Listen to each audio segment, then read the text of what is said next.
Welcome to WhiskyCast, cask strength conversation featuring news and interviews from the world of whiskey. I'm Mark Gillespie, and this is episode number 1051 for April 7th, 2024. Coming up in a few minutes. When I look at Texas spirits and Texas whiskey particularly, I look at the innovation and the ability to question the known. We're celebrating 15 years, right? We don't have 200 years of this is what whiskey from the state's supposed to taste like. And these folks up here are going, why does it have to taste like anything specific? Why can't we do this? Why can't we do that? And they're continually pushing the boundaries. And that's what I love about what they're doing. During the Balcones Distilling 15th anniversary celebration last October, they held a panel discussion and tasting on the first 15 years of Texas whiskey. Texas Whiskey Festival co-founder Jake Clements moderated the discussion, which included Jared Himstedt of Balcones, Dan Garrison of Garrison Brothers, Robert Likarish of Ironroot Republic, and Ty Phelps of Andalusia whiskey. Their comments were so on target that I wanted to share the entire discussion with you, and we'll do that later on WhiskyCast In-Depth. I'll also have the What I'm Tasting This Week department, behind the label, and much more. The news is next on this week's WhiskyCast. And now, a message from Robin Redbreast. Small batch. How would you describe it? It's like an Irishman's understanding of baseball. Extremely limited. Proud sponsor of WhiskyCast. Redbreast. Pass it on. Hey everyone, it's me, Gabriel Cardarello with Yours, and I'm here to introduce you to something very special. We've gone and blended the time-honored whiskey craftsmanship of Scotland with the whiskey-making finesse of Japan. And let me tell you, it's something truly remarkable. More on that in a minute. Let's get started with the week's news. It's brought to you by the Dalmore. The Lakes Distillery in England is being sold for £71 million. English sparkling wine producer Nye Timber plans to acquire the distillery as part of its expansion into the spirits business. Lakes board members were concerned about the distillery's long-term future without an additional injection of capital, and CEO James Pennefather said in a statement that the sale ensures the distillery remains fully funded while providing fair value for existing shareholders. The deal must still be approved by those shareholders and regulators. Spain's Familia Torres is entering the whiskey business. The brandy and wine producer has teamed up with La Martinique's Bardenay to produce a blended Scotch whiskey. Leathmore will be available initially in Spain, Mexico, Canada, and the Baltics. No word on pricing. Meanwhile, Edrington has agreed to sell its Noble Oak American whiskey brand.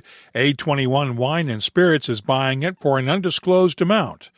Edrington launched Noble Oak in 2018 as an entree into the bourbon business and later added a rye whiskey to the lineup. The sale leaves Wyoming whiskey as Edrington's only entry in the American whiskey market. Meanwhile, Edrington has shut down production at Highland Park Distillery until the end of the year. That's so workers can upgrade the environmental systems at the distillery. The project is expected to reduce Highland Park's carbon emissions by 20%. Highland Park is also releasing a new vintage expression. The vintage 1990 comes from 5 special casks selected by master whiskey maker Gordon Motion following 33 years of maturation. It'll sell through the Highland Park website for £2,800 a bottle. More new whiskeys to talk about this week. Gordon & MacPhail has released the 4th edition in its annual Mr. George series honoring the legacy of the late George Urquhart. The Mr. George Legacy 1958 from Glen Grant Distillery is a 65-year-old single malt matured in a single first-fill sherry butt. Only 376 bottles are available for sale worldwide at a price tag of £7,000 each. I received a sample, and I'll have my tasting notes for it later on. Heaven Hill is celebrating the 25th anniversary of acquiring the Bernheim Distillery in Louisville with a special edition of Old Fitzgerald bottled in bond. In fact, it's only the third Old Fitz bottling to carry the very, very special label. The whiskey was distilled at Bernheim in September of 1999 and bottled in February at 24 years of age. The whiskey will be available for $229.99 at select Kentucky retailers and the Heaven Hill Bourbon Experience in Bardstown. Diageo is releasing the latest edition in its Orphan Barrel range of limited edition whiskeys. Indigo's Hour is an 18-year-old straight bourbon whiskey distilled in Indiana and matured in Kentucky. It'll carry a recommended retail price of $225 a bottle at select U.S. retailers and online at reservebar.com. Beam Suntory is releasing the year's first batch of Booker's bourbon. This one is named the Springfield batch, after the central Kentucky town where Booker Noe was born and raised. It's one of the older Booker's batches on record, coming in at 7 years and 7 months of age, and is bottled at 62.25% ABV. Look for it at a recommended retail price of $89.99 a bottle. Outsider Spirits and country singer Eric Church have released their second whiskey under the Whiskey Gypsy brand. The initial release in their Explorer series is a blend of two 6-year-old bourbons, one distilled in Indiana, the other distilled in Kentucky, then both finished in a combination of French oak and American oak. It's priced at $69.99 a bottle and will be available in Tennessee and online. Dixon Deadman's 2x Oak whiskey is releasing its fourth expression. The Kiowa blend is named for the South Carolina island where Deadman and his family vacation. It's a combination of high rye bourbon finished in new charred oak barrels and a medium rye bourbon. It's available for $99.99 a bottle at U.S. retailers and reservebar.com. High West is out with this year's edition of Bourye, its blend of 10-year-old bourbon and rye whiskeys. It's available exclusively at the High West Saloon in Park City, Utah, for $124.99 a bottle. Taiwan's Kavalan is sending its triple sherry cask single malt to the U.S. It's matured in a combination of Oloroso, PX, and Moscatel casks, then blended together in a 3-stage series of marrying vats. It'll sell in the U.S. for $99.99 a bottle. High and Wicked is out with new cask-strength versions of its bourbon and rye whiskeys. The bourbon has been released before on a semi-annual basis, but this is the debut for the cask-strength rye. Both are priced at $90 each. Torveg Distillery on Scotland's Isle of Skye is out with its fourth release. Knock na Moine is a peated single malt matured in ex-sherry casks and is the latest release in the distillery's Legacy series. It'll be available in the UK, the US, and Europe for $70 a bottle. Finally, we want to note the passing of former Gordon and MacPhail chairman Ian Urquhart. He was managing director of the family-owned business from 1990 until 2007 and was responsible for Gordon and MacPhail's acquisition and reopening of Benromick Distillery. Urquhart died last month at the age of 76. We also want to note the passing this week of former Ardbeg manager Stuart Thompson. He was manager of Ardbeg when it reopened in 1997 until 2008. Thompson was 61 years old. You can keep up on the latest whiskey news all week long at WhiskyCast.com and in the WhiskyCast community app. The news is brought to you by the Dalmore. Hello, Richard Patterson here, Master Distiller, Master Blender for the Dalmore. You know, whenever the team and I are in the world sharing our exceptional single malt, we like to keep in touch with Mark Gillespie and the latest news from WhiskyCast.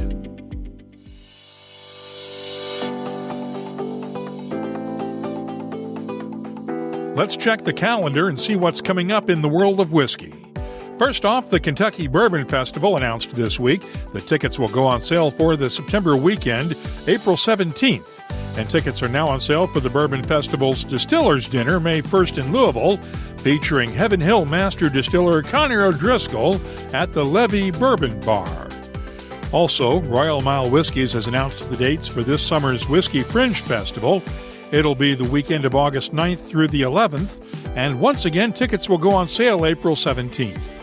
Between now and then, the Whiskey Festival Horn in Hoorn, the Netherlands, is coming up this weekend, along with the Whiskey Festival Rhein-Ruhr in Dusseldorf, Germany. BC Distilled is April 13th in Vancouver, British Columbia. The Nth runs from April 15th through the 19th in Las Vegas, and tickets are still available for Whiskey and Barrel Night April 18th in Washington, D.C. If you're organizing a whiskey event, let us know about it. We'll add it to the calendars at WhiskyCast.com and in the WhiskyCast community app. Jurors has truly been innovative in perfecting cask finishing, which has led to exceptional expressions of our craftsmanship. This extra step allows our whiskey to further mature in carefully selected casks and marks the final stage of our double aging process, or in Jurors' case, our double aging method, resulting in unique, indulgent tasting experiences. The new Jurors Double 21-year Mizunara oak cask finish undergoes a meticulous 4-stage aging process, including being finished in sought-after Japanese Mizunara oak casks. Crafting these casks is challenging due to the non-straight growth of Mizunara oak, and it takes 200 years for these trees to reach full potential. The result, a masterfully balanced whiskey with notes of sandalwood, coconut, and creamy vanilla, to name a few. And while it's not the easiest to find, it's an unmissable experience. WhiskyCast In-Depth is brought to you by Mortlock and the Classic Malts lineup. Texas is booming as a whiskey region.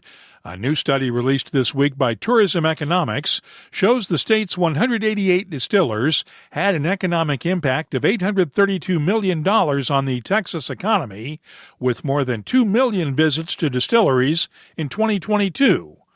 That's for a whiskey industry that's barely 15 years old. Last October, Balcones Distilling celebrated its 15th anniversary with a rowdy panel discussion and tasting on the first 15 years of Texas whiskey. The session was moderated by Texas Whiskey Festival co-founder Jake Clements and featured Jared Himstedt of Balcones, Dan Garrison of Garrison Brothers Distilling, Robert Likarish of Ironroot Republic Distilling, and Ty Phelps of Andalusia Whiskey. I thought it was worth sharing the session with you this week, and it's lightly edited, though all of the adult language was left in. So parents, if your kids are listening, now would be a good time to get the headphones out. Here's Jake Clements. Welcome to the first whiskey panel tonight. We're going to talk about 15 years of Texas whiskey with these four gentlemen and what they've accomplished over the last 15 years. And I'm excited to be able to be a part of this. And Jared, thank you for asking me to moderate this. It's an honor and a privilege. So we're going to start. Y'all got 30 seconds each to tell me how you got into whiskey and the story of your distillery, like how it got started. I know, it's a challenge, but we have a lot to cover and we have a short amount of time, people. So, Dan, we're going to start with you. Clock. Starting now. Lost my job, flat broke, out of work, couldn't get a job, wasn't qualified to do shit. So I went to Kentucky to go get drunk for a week on the Bourbon Trail, and I went, I know how to make beer. I know how to make mash. I know what yeast is. I can cook bread. I can do this shit. And 20 years later, we're still doing this shit. So, couldn't be happier. Dan, I think that is the most concise I've ever heard you tell that story. That's amazing. All right, Ty, what do you got? Hey guys, Ty Phelps with Andalusia Whiskey. I literally lived the office space life. I graduated from college and went to work at Dell for a year or two, and that was not for me, and entered culinary school, and that was my bridge into the brewing world. And so I brewed beer professionally for about 20 years before opening Andalusia Whiskey in 2016. And so therefore we make single malt whiskeys. These are whiskeys made from malted barley, kind of really tying into my beer background, not only from a production standpoint, but these are the kind of whiskeys that I like as well. So we do Irish and Scotch-style whiskeys. Cheers. All right. Robert? So I was preparing to graduate from law school in 2011 and decided I didn't want to do that. That did not seem like a fun way to live my life. So at Christmas dinner, before I graduated in May, I decided to tell my mom and family, because that was the time of least resistance, that I wasn't going to do that. And we had visited a few distilleries at a family reunion years prior, and so my dad joked, "Hey, so you're going to start that distillery you talked about doing when you retired?" And I was like, yes, that sounds like a great idea. And then my poor mother got dragged along, and brother. So I dragged them away. Basically, everyone in my family, from reasonable jobs with 401ks to start a distillery. So, yeah. And now the son of a bitch We are stole one of our thankful best distillers. to this day. Yeah. And then ended up in France. So, that's the way it works sometimes. All right, and we are all here celebrating Balcones' 15th anniversary. So, Jared? Yeah. Man, I wish I was feeling a little sharper. It would be really fun to just make some shit up for the 30 seconds. But yeah, I mean, golly, what a crazy ride. I feel like some of y'all had a little more clear vision of where you were going. I feel like I just kept putting one foot in front of the other and woke up one day and we were making whiskey. So, yeah, I love it and wanted to make it. That's how things make sense to me. And so we jumped in and had no idea. Couldn't have guessed in a million years. We'd all still be doing this, and that Texas whiskey would be such a thing and be so good, and such a great community of people, including all y'all. So, yeah, nuts, fucking crazy. Salud. I mean, that's fantastic. So tonight, y'all are also going to get some samples from each of these distilleries, just so you know, throughout the night. So y'all started at different times, but what are some of the hurdles that you faced whenever you were trying to establish your distilleries? And, Dan, you paved the way for so many people. I'd love to start with you and talk about, what are the hurdles and how have you seen that evolve? Money. It's all about money. Questions that came at me when I asked for money were, have you ever made bourbon before? No. Do you know how to make bourbon? No. What do you know about bourbon? I like it. So that's the kind of shit I was dealing with. Everybody said, bourbon has to come from Kentucky, right? And I'd hold up a letter from the TTB that says, you can make bourbon in Texas. And people would go, is that a fake letter or is that a real letter? So it was just complete. I mean, it was such an uphill battle to educate people that you could actually even make this shit here. That was one of the biggest struggles that we had.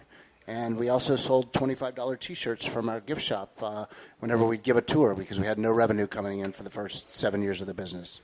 That's right, because you couldn't sell. You didn't have a tasting room. You couldn't sell whiskey from a tasting room, but you could give it away. It was illegal. Right, yeah, but you could sell a T-shirt and give a sample.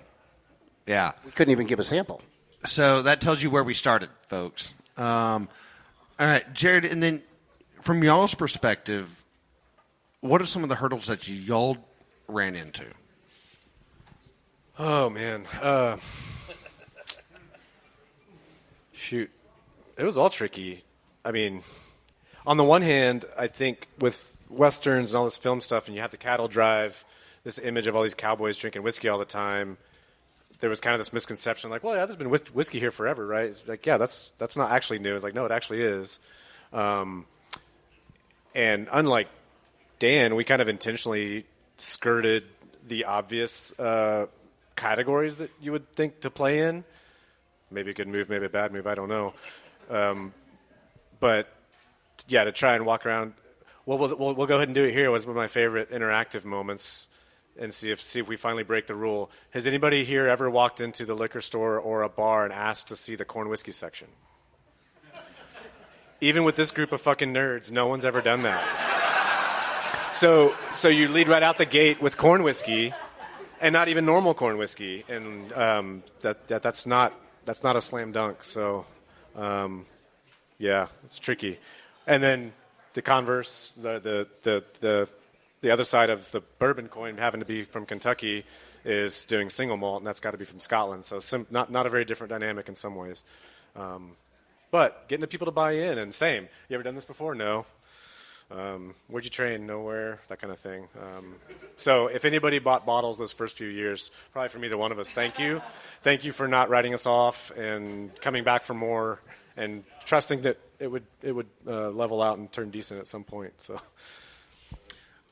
So, I mean, y'all are some of the first in talking. So, Ty, Robert, y'all kind of came in still 7 years, 9 years celebrating, right? What have your challenges been that have y'all faced different challenges, or have y'all still faced some of the same challenges that they did? Me go first. Oh, all right. I would say some of the challenges were the same just because, back you start looking at when we were starting and planning out, we were like, the very first things we did was go and hey, we're going to start a distillery in Texas. Let's go visit the Texas whiskey distilleries. Let's go see who's making whiskey in Texas.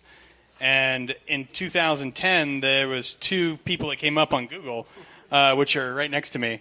And I remember driving with my mom down through Texas and stopping in Waco and seeing Jared for the first time, and him going hey, what are you wanting to make? I was like, whiskey, but we're also really wanting to make brandy. And the look he gave me when I said that I was like, oh Lord. I was like, do you always drink whiskey? Do you always go to visit distilleries with your mom? Yeah. Yes. When your mother's Marcia, the answer is yes. Most of the time. Yeah. It is true. Yeah. Dan also had the same exact reaction when he looked at me.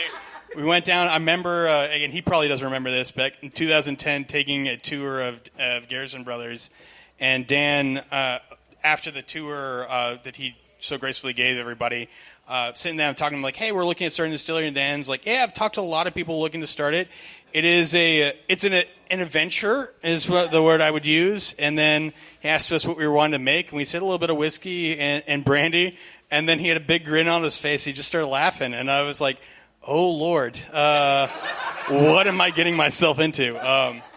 But yeah, no. Again, I would say still in 2010, 2011, even after these guys had started really making a name, really started pioneering what was going on in the state, walking into a bank and saying, "Hey, I want to get a loan to make a product that I'm not going to sell for 4 years."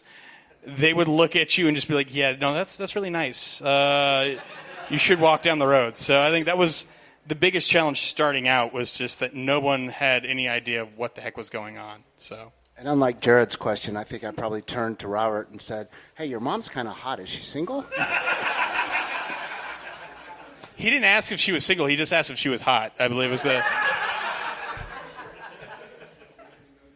All right, Ty, you're up on that one. Ty, you're up, man. What challenges did you face? So I came from the craft beer world, and so in the craft beer world, you have a great idea, you release a product, you sell the beer, and you get paid within, a couple months of making your product. And so, this is just sort of the mindset that I entered the whiskey world in, and it was a pretty rude awakening to realize that, oh no, you have to make beer and sell beer or deliver beer for 3 or 4 years without ever cashing a check, essentially. And that's what whiskey is putting product back for a long time, continuing to make it, but you're not getting paid for a number of years. And so that was the big, rude awakening for us, is just sort of realizing what a long-term commitment this was for us. I kind of tell a little anecdote on this. Ty came out to my place way back in the day. You remember this? You were working for North by Northwest at the time for Davis Tucker, one of the nicest guys I've ever met in my life. And I'm looking at each of them and I'm going, "Tell me what type of yeast I should use."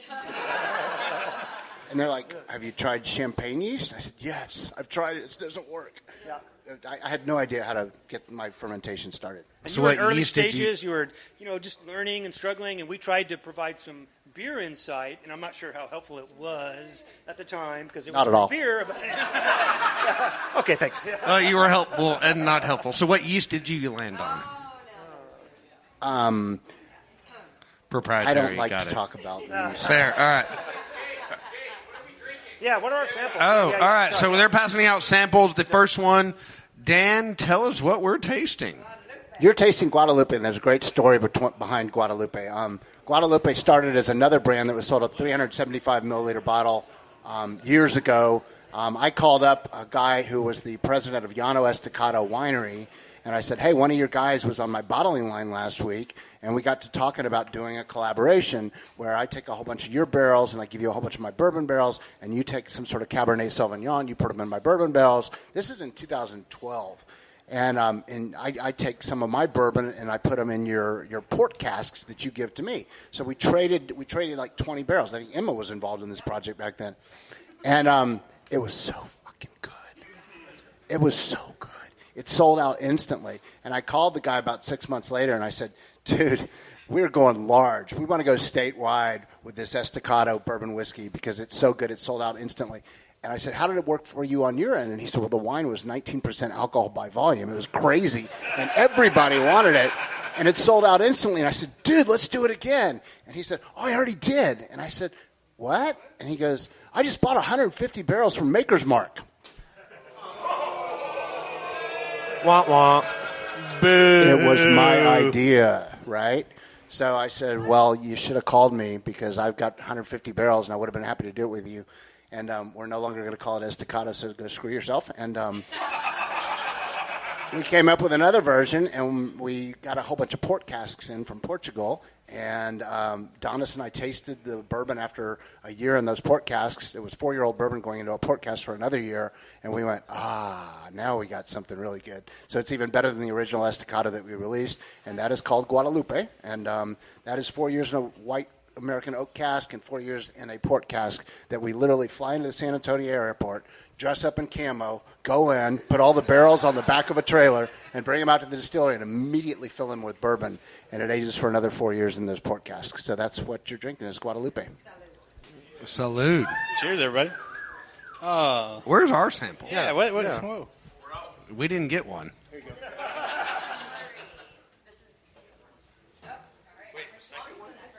Wait, we didn't even get the first one? Dan, they poured your... Okay, well, hang on. It all the way out. So, before... This is yours. It should well, be. now we have to introduce the second one, and then we have to get back into the conversation. We are going to be limited. So, Ty, you're up introducing this whiskey. I think this is... It's actually mine. No, is this yours? We wanted okay, they skipped the order on me. Yeah. No. So what's the name of this? This is not Striker. This is definitely not Striker. All right, so guys, they switched up the order on me, and we're all good and go. All right, we're staying with corn. All right,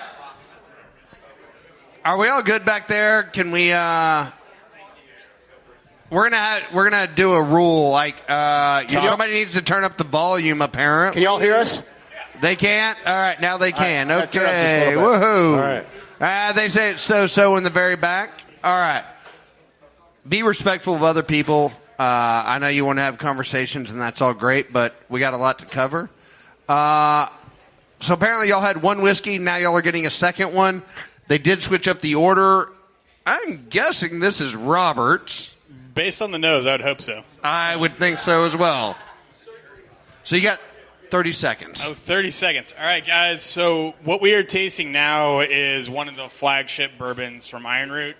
This is our heirloom corn bourbon. This is going to be made with bloody butcher corn, purple corn, a flint corn called Floriani, and a little bit of rye. So this is a really fun cast strength version. Jared asked if we would do something really fun for you guys, so we were like, all right, let's go. So this is 126 proof. This is a blend of 6, 7, and 8-year-old bourbon. Officially will be coming out in December, so it's a few months away from actually being released. We release this every 6 months. Essentially, we do a release of cast strength. So this is called the Tri-Barrel Solstice release. So, yeah, y'all are welcome. Very impressive age statement on this. But what I want to talk about next is Texas is associated with a pioneering spirit, right? We're known as wildcatters, the old oilmen in the day, and that kind of thing. How has that spirit manifested into your whiskeys and the culture at your distilleries? Right? Y'all can. Whoever wants to start. I'll jump in on this one. So, first of all, I want to say what's really fun about this panel right now today. You have what I call the pot still pirates up here on the stage. Texas began doing something that was really unique compared to our brethren up in Kentucky.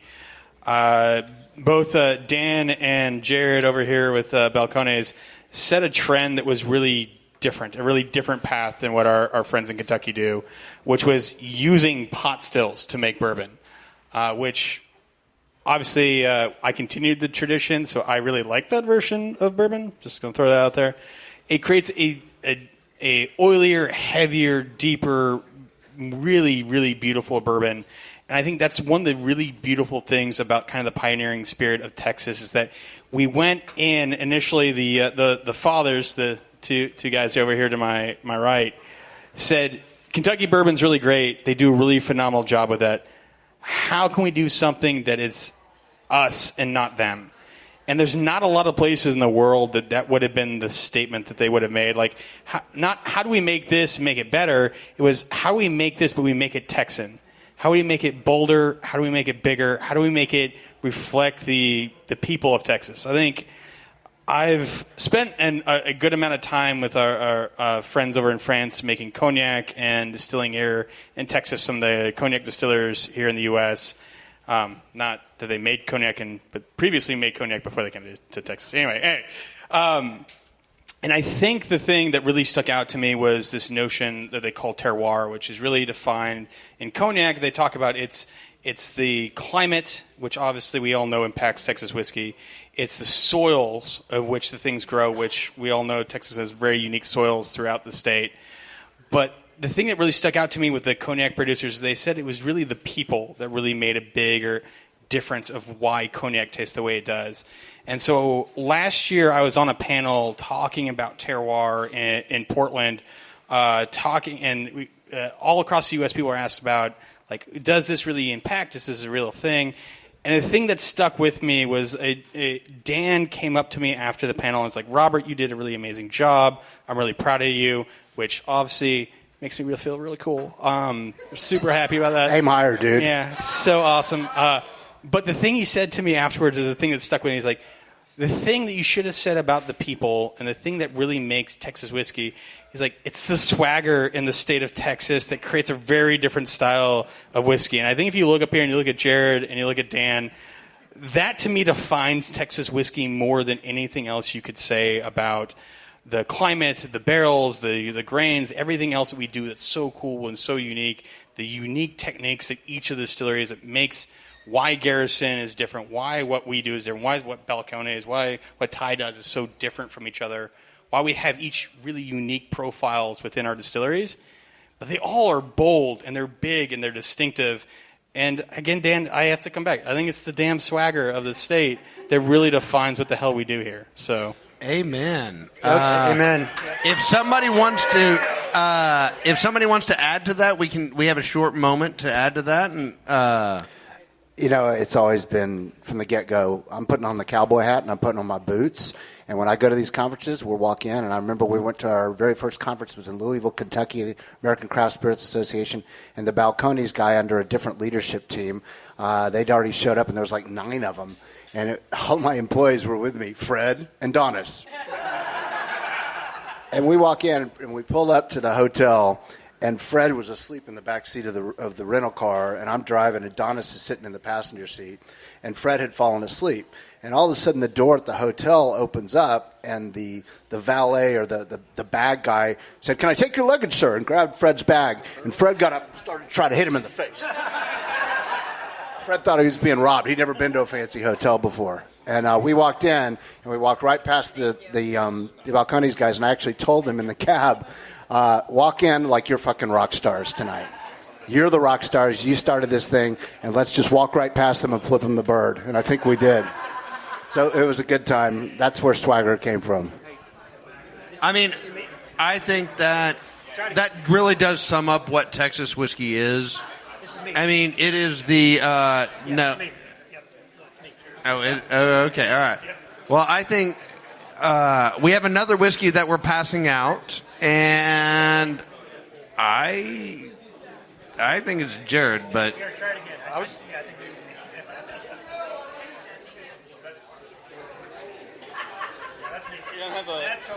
All right, Ty is going to give you 30-second spill on what you're drinking now. Hey guys, this is Stryker single malt whiskey from Andalusia Whiskey Company. We're a grain to glass distillery in Blanco, Texas. And you're going to get a very different whiskey from the last two that you've had. This is a single malt whiskey, which means it's made from malted barley. This is the same ingredient that beer is made from, but it's also smoked. And so we've smoked the barley before we've made our mash. We smoked our barley with oak, mesquite, applewood. So we lovingly call this Texas Scotch. If Scotch was born in Texas 400 years ago instead of Scotland, this is what we would have had, right? Because we have a rich tradition of smoking meats with hardwoods, oak, mesquite, applewood. Mike, to your mouth. Oh, yep, sorry, yep. And so this is going to be more of a Texas smoke versus a Scotch smoke. And this was aged in new oak, so it's going to have a little more oak and vanilla as well. And so more of that kind of Texas version of a Scotch. Well, I hope y'all enjoy that. So, if I can, I was going to say something about the swagger thing. Okay, the swagger. I think the swagger thing is maybe one of the most obvious attitude things that you can see across the state. But I actually don't think that's the first thing. I think the first thing was a bunch of people following a very personal, specific connection and draw and appeal that they found in certain approaches and styles of whiskey.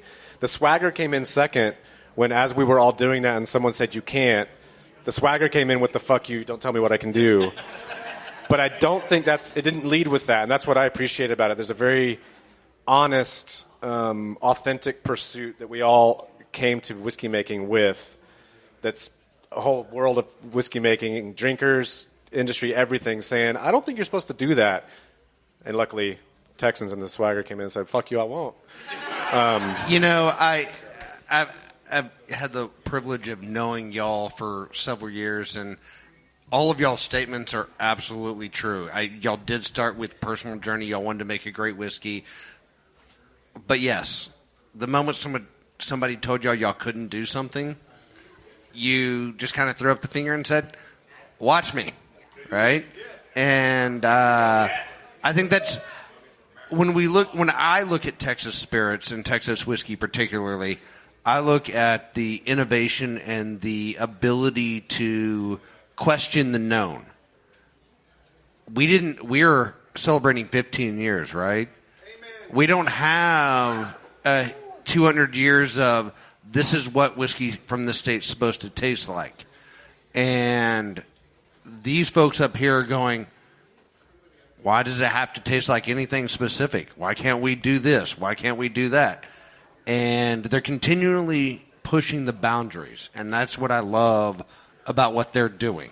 Yeah, I think my favorite thing was early on, I think you go back to 2012, 2013, people kept telling, like, when we were starting out, like, well, you can't age whiskey in Texas more than 3 years. Like, you can't do that. And then Balcones came out and was like, hey, well, here, we have an 8-year-old Rumble that is pretty freaking awesome. And Dan goes, you know what? I have a little whiskey called Laguna Madre that is amazing. That's 8 years old that we can do that no one else, like people outside the region, told us we couldn't do these things. And again, I cannot speak highly enough about the two guys to the right of me that said, yeah, we're going to do it, and we're going to do it our own way, and it doesn't matter. And that's a beautiful thing. Somebody cue Sinatra's I Did It My Way. Yeah, I mean, right? Yeah. No, I mean, y'all have come a long way in 15 years. Y'all are still innovating. Y'all haven't stopped. I mean, every single one of y'all up here, the distilleries that aren't represented here are still innovating and doing things, and that's amazing. But where we were, where y'all were, right? And then where y'all are at now and what y'all have, there's still legislative issues, and we could go into that, but that's a whole nother thing. Thanks, Greg. That panel's not nearly as fun. Yeah, that's not a fun panel, and we're not going to get into that one. But where do y'all see Texas whiskey going in the next 15 years? Well, that's true. True to that. Whoever wants to start with that. I was on a panel at an American Craft Spirits Association conference with the guy Tom Mooney from Westward, which one I can't remember, and the other guy was Paul Hletko from Few Spirits up in Chicago, and the question was asked, "How do you feel about the liquor laws in this country?"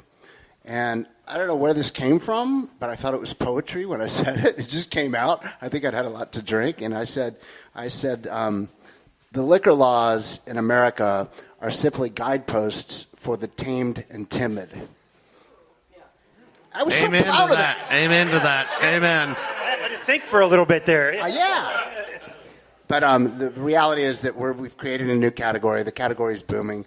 There's a lot of other states that are trying to catch up to us. And I give full credit to Jake, Jared, Robert, and Ty because they all realized the need for the Texas Whiskey Association.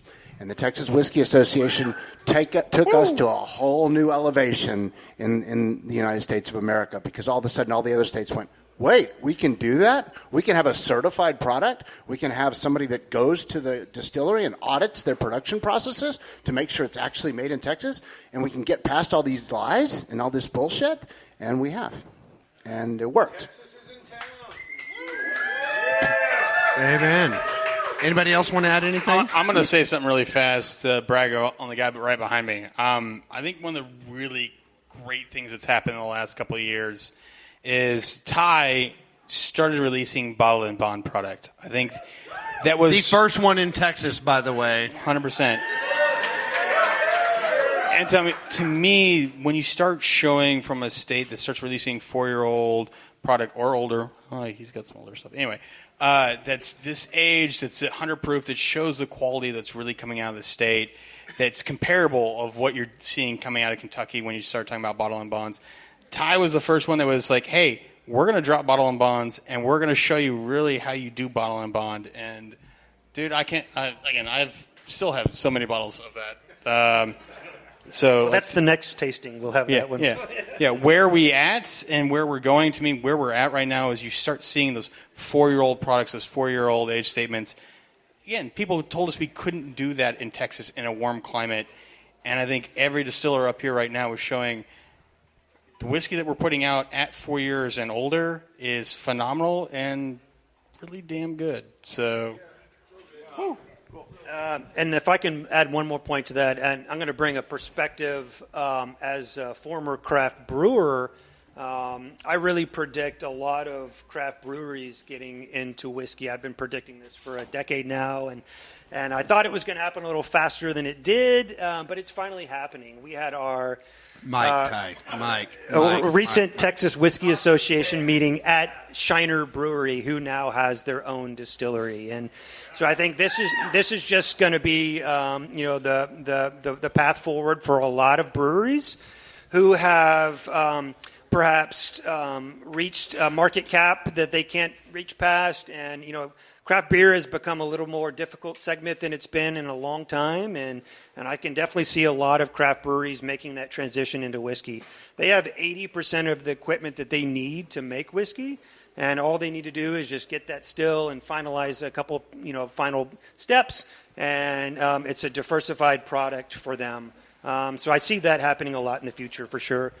Breweries getting into whiskey. Cheers. Thank you, sir. That is a hard statement. That is a very hard level to reach. Yeah, I was going to say, I think this maybe not be predicting the future as much as like a fingers crossed for the future. But I think we've been doing this for a long time. We were all tiny. We could sell every drop we made without even really having to do too much work at it. And we're past that. So if you're here, you're in that tiny sliver of people that kept us afloat in all those early years. The amount of international and national awards that everybody up here has won is ridiculous. And none of that has really been enough. And so the people that have 500 or 600 bottles at home in their cabinet and buy all this rare shit and like any new release, there's a layer that needs to get peeled back where we got to figure out how to tell the story just to like regular folks who love a good beverage, love having a good time, and are proud of this place, or if there's somewhere else that are fascinated by what this state is about and what it exemplifies. So that's my fingers crossed future, is for figure out how to translate that just for regular folks that just like a good drink here and there, like their brown spirits, and how do we grab them and grab their attention and tell our stories better, where we can get their eyes on it and get Texas liquid in their mouth, you know? Well, I like that, but you also need to tell people what they're drinking. Oh, is that what I was supposed to be doing? Oh, yeah. Well, now you are, because we're all now drinking yours, whichever one you picked up. Thanks, Gabe. They're not numbered up here.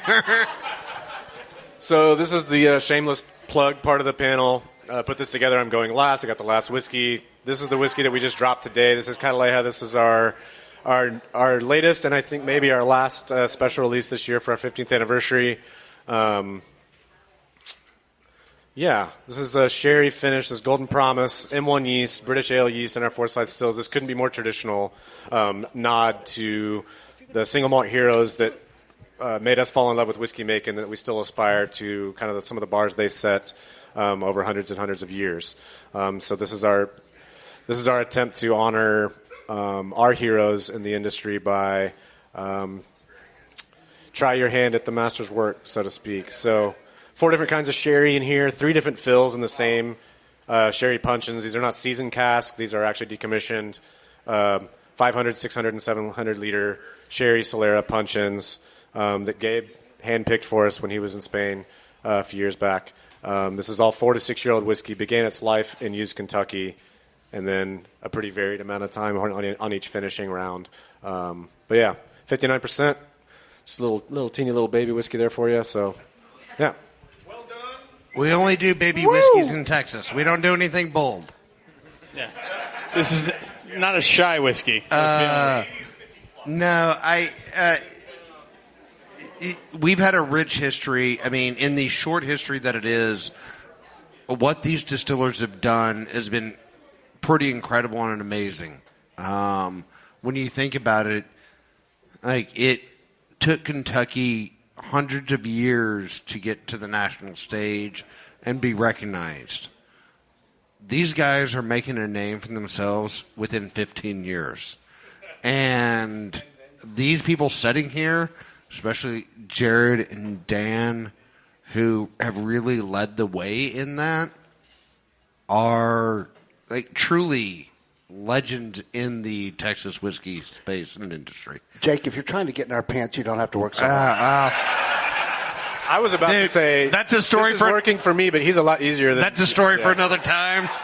We've drank a lot together, and I don't want to go into those stories. So, no, I look, so if it sounds like I'm getting a little emotional, I am, because I truly believe in what they're doing, and they are creating some amazing things, and they pioneered a way for so many people to get into this industry.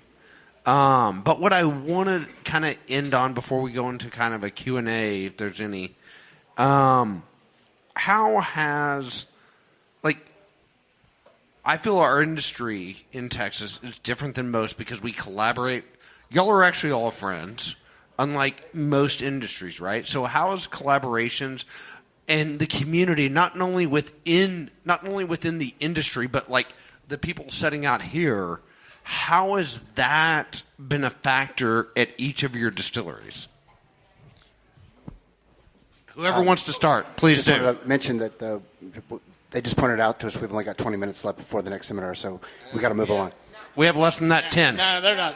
They're late. Don't worry about it. We have 10 minutes. Well, then she can't count. Anyway, this is in Kentucky back in the day. I mean, all of y'all have been to Kentucky, right? You've been up there and you've seen what it's all about.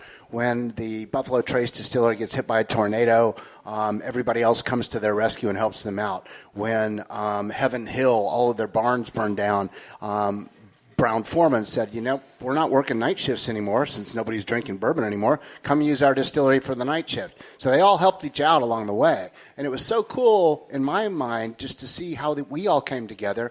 And we're competitors for sure, but we get along. We share secrets. We share advice and counsel. And it's just been a really good relationship here in Texas. It's not nearly as competitive as it is outside of the state. And it's meant a lot to me to watch that happen here. Well, thank you. But it's really changed a lot. I mean, it's so fun now to go and watch my wife speak all over the country at women's conferences, and Nancy's killing it out there and opening up a whole new audience. You know, back in the day when we started, there were 10% of the people drinking bourbon were female, and now it's much more than that.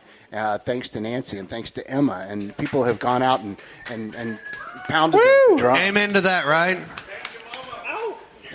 Yeah, my mom had too much to drink one night, and Charlie, Dan's brother, brought her home and made sure she got home safe. So, we can all count on each other, Dan. So, and now she is the mother of Texas whiskey at this point. Yeah.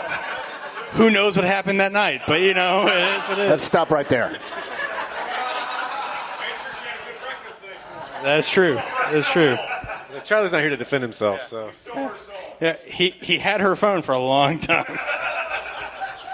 Yikes. Yikes. No, I mean, I think, to me, one of the coolest things has been the relationship that we've had over the last, I guess, 6-7 years, especially when we started looking at forming the Texas Whiskey Association, as we started actually coming together and really talking about what Texas whiskey is, what does it mean, what are all the things that we've been working for, what do they ultimately mean in the big scheme of things. And we've had such a diverse, different perspectives coming in to make whiskey in the state of Texas. And I think that, to me, is one of the things that really defines us as a group, is that you have people that love super funky, crazy rums. Just looking at this one over there. You've got some people that want to make really beautiful bourbons. You want people that have made some really wonderful single malts that are jumping into these beautiful sherry casks, playing around with that. You've got some guys in Houston doing some stuff with rice. You've got people making 12 grain bourbons. Like, again, because 13 grains is too many. I don't even know what's that. It's unlucky. Dude, my head exploded. Unlucky, are there that many grains? My head kind of exploded. Depends on how you count them. I really think that it's been very beautiful over the last few years of how Texas whiskey has really developed. And I think it's as a maker, as someone that's sat back and watched the people who really founded this movement really developed and grown over the years, it has really been a beautiful thing that Texas, somewhat more than any other state in the country outside of Kentucky and Tennessee, has really developed its own thing, its own way of doing everything that we do. It's been beautiful, and we really are different, and we are our own thing. And you've seen that internationally. Again, I know one of the questions we've talked about today is how have things gone internationally. The fact that I've seen Dan Garrison over in the UK pushing and people like celebrating what he's doing, what people in the UK have like, oh my God, Balcones makes some of the best single malt in the world. Yeah. Amen. Yeah. Woo. Lucky you waited for applause there. Yeah, no, there's a pause. I'm dramatic, if nothing else. It was well timed. None of these. What are you gonna do? These are not paid panelists. Yeah, it's true. By the way, they just suck up. We are getting free whiskey though. Lots of alcohol this evening. It's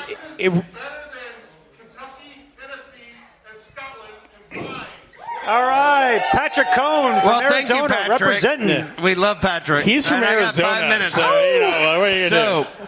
Thank you all for coming. I mean, give a round of applause for these folks.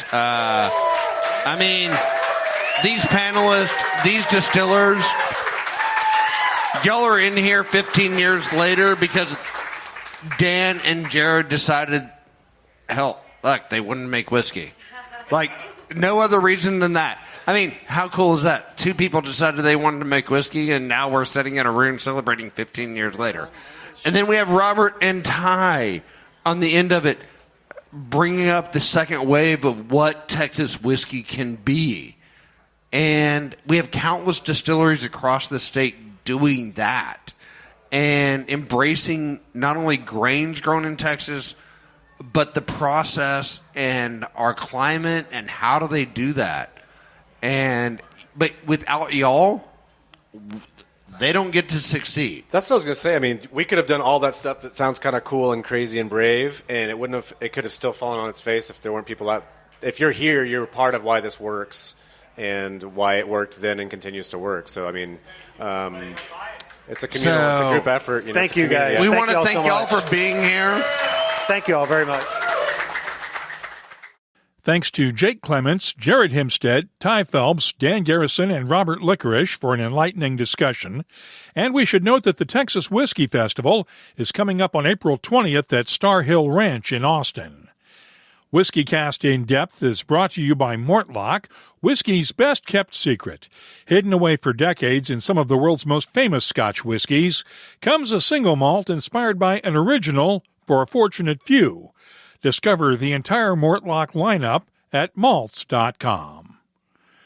Let's start the What I'm Tasting This Week department with the Whiskey Gypsy Explorer Series bourbon that I mentioned during the news. As I said before, it's finished with French oak and American oak staves and bottled at 51.5% ABV. The nose has touches of caramel, vanilla, honey, and dried fruits. The taste has notes of leather, clove, and cinnamon spices, along with tobacco, honey, vanilla, and a hint of dried fruits. The finish is long and oak-driven with honey and vanilla underneath. I'm scoring the Whiskey Gypsy Explorer Series No. 1 a 92. Next up, the new Dewar's Double 21-year-old Mizunara cask finish. This one is bottled at 46% ABV, and the nose has touches of sandalwood, coconut, pine needles, and vanilla. The taste is fruity with a nice spicy kick, and notes of stone fruits, sandalwood, coconut, a touch of pine sap, and vanilla. The finish is long and smooth with a nice balance of stone fruits, vanilla, and a lingering hint of sandalwood. I'm scoring the Dewar's 21-year-old Double Mizunara oak finish a 93. Finally, let's look at the 1958 Glen Grant Mr. George Legacy bottling from Gordon and MacPhail. Even after 65 years in a sherry butt, this whiskey is still at 56.5% ABV. The nose has touches of figs, dates, plums, and molasses, hints of beeswax and orange peel, and just a whiff of cocoa powder. The taste has notes of orange peel, tobacco, coffee beans, and touches of oak and licorice. The finish is long and fruity with a kiss of smoke. Like most old Glen Grants, this one is vibrant and full of flavor. I'm scoring the Mr. George Legacy 1958 from Glen Grant Distillery a 96. I'll be adding these tasting notes to our searchable list of nearly 3,700 different whiskeys from all over the world. Check it out this week at whiskycast.com. And now, a message from Robin Redbreast. Kentucky and Ireland have plenty in common. Two homes of horse racing. Bluegrass music is said to have Irish roots.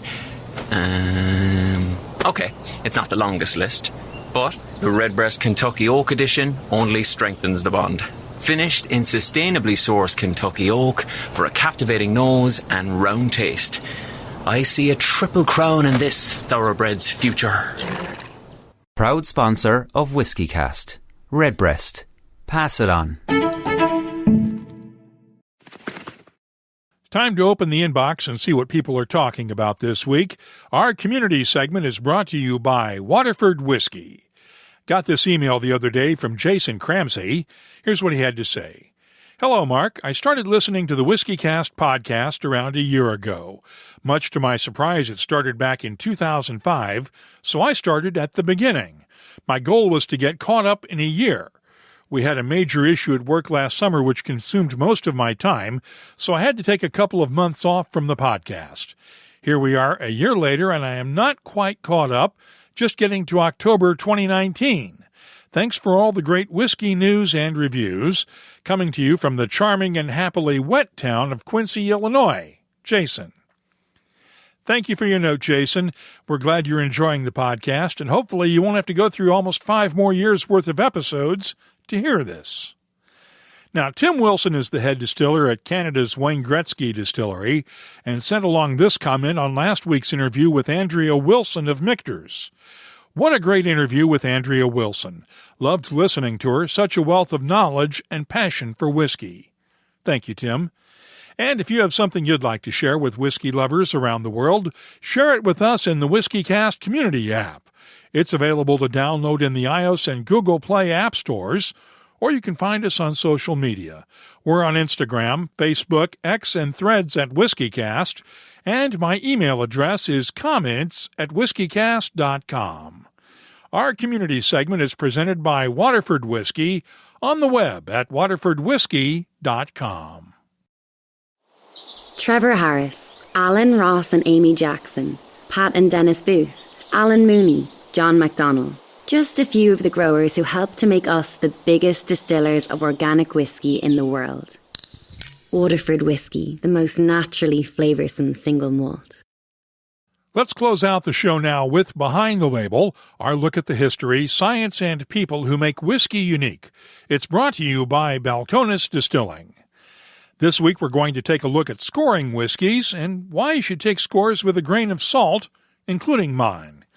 Whiskey scoring is subjective at best, and every person who scores whiskeys has their own system, none of which are truly compatible. I've been asked many times to explain my system, and it's based on the grading scale my daughters had at their academically rigorous high school.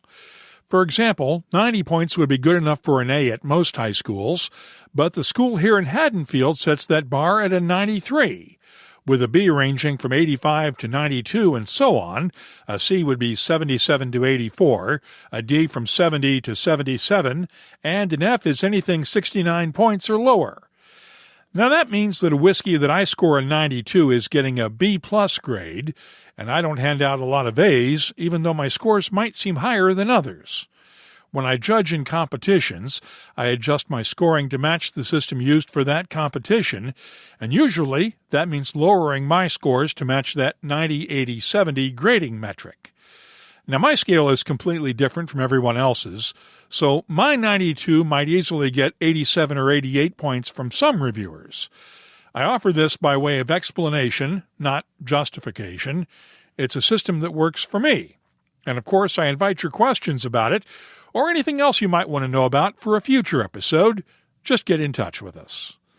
Behind the Label is brought to you by Balcones Distilling, the original Texas whiskey at the forefront of the American single malt movement, exploring place and provenance with unique style whiskeys, ranging from the award-winning Texas One and Lineage American single malts to their Baby Blue, Straight Corn whiskey, and Texas Rye bottled in bond. Discover whiskey from a new perspective at balconesdistilling.com.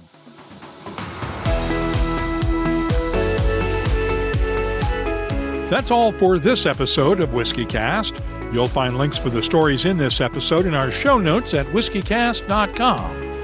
That's also where you'll find the latest whiskey news, my tasting notes, the calendar of events, the whiskey photo of the week, and, of course, a complete archive of past episodes going all the way back to 2005. Get in touch with us on X, Threads, Instagram, and Facebook at WhiskyCast, or you can use the WhiskyCast Community app. Download it today from the iOS or Google Play app stores. Our email address is comments@whiskycast.com. Dewar's Double 21-year-old Mizunara Oak Cask Finish is like a worldly whiskey adventure you simply can't miss. Courtesy of your friends at Dewar's. Savor it responsibly. Copyright 2024, Dewar's Blended Scotch Whiskey, 46% alcohol by volume. And now, a message from Robin Redbreast. The average college basketball power forward is 6'9", which, according to my rough calculations, is 16.5 times my height. I'll stick to aimlessly pottering around in back gardens. Proud sponsor of WhiskyCast. Redbreast. Pass it on. WhiskyCast is a production of Cask Strength Media, copyright 2024, and comes to you from the charming, yet regrettably dry town of Haddonfield, New Jersey. I'm Mark Gillespie, reminding you that when you drink, please drink responsibly. Thank you for listening.